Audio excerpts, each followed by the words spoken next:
kailangan si bata can decode, can comprehend, and we call it reading. Ang bata, baka basa lang, pero wala siya comprehension. We still label that one into the different category. Example, for kinder, K-stage 1, ang kinder to grade 1, na may high emergent, na may low emergent, na may developing, na may transformative, na may reader at the grade level.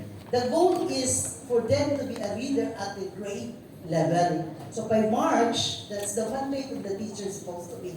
By March of that grade level, example, kung grade 1 siya, dapat ang bata is already a reader at grade 1 level. And that is certified with us. So in spite of that, we have still data that tell us that there is really a gap, meaning that amount of grade, example, the literacy limitation program of the Department of Education, we still have a number of grade 2 learners who are incoming grade 4 whose reading ability level is not yet ready for the next grade level. Munang tawag na mo sila karon this summer for that activities. So that's the gap. And we cannot, when we talk about the gap, we cannot just pinpoint to the teachers because there are a lot of factors. It could be the physical, it could be the learning environment, it could be the emotional aspect of the child, or it could be the attitude of the child. It could be itself, education is also one of the factors. So there are a lot of causes why in spite 10 months ang bata sa kamot sa maestra, pag-abot sa Marso, huwag yan po na-achieve siya. So that's the challenge to us, and I believe, kung hindi kita nagka-perfect, mo gina may tabo, hindi ba ka-perfect, because take note, we have a lot of learners even in kinder.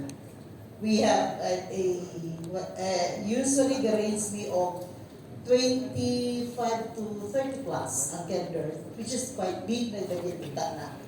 But in spite of that, kay maayo man ang population nato, increasing kanuna, no?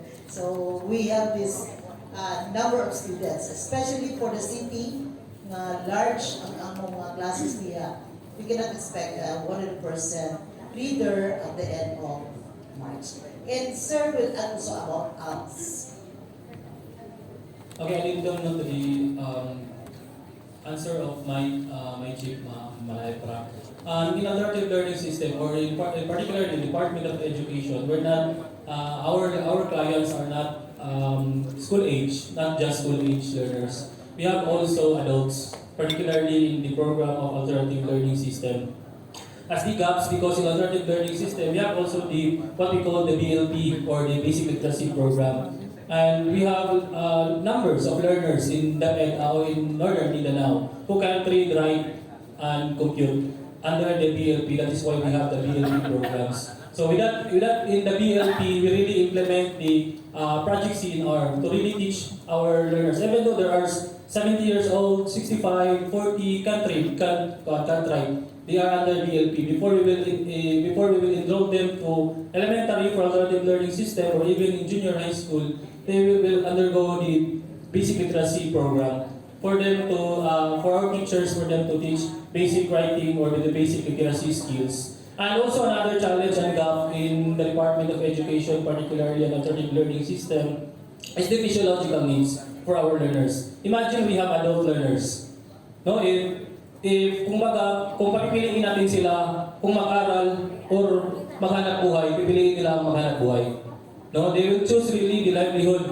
No, they will choose really to live instead of learning the basic learning the literacy skills. That's another challenge in alternative learning system aside of the cultural and geographic, the physiological needs of our learners. That is why last month we conducted a consultative meeting with the line agencies to really help them. No, we are really asking help from other agencies on how we could really capture these learners. So that is why we invited other line agencies like the DOLE. We have invited also the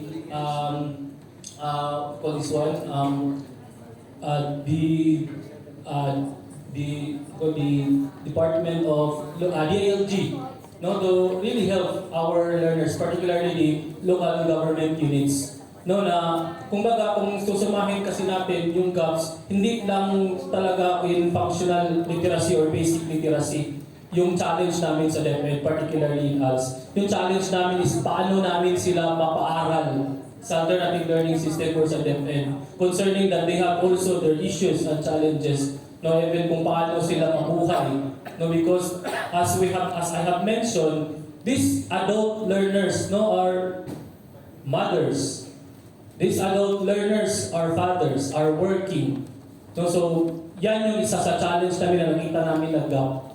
But really assured in the alternative learning system na we will really find ways, no, PDO talaga yung ALS. We really find ways on how to reach those unreachable learners and to really teach them the basic literacy of the learning system, na for them to deliver the mandate of the Department of Education to produce quality education. Thank you.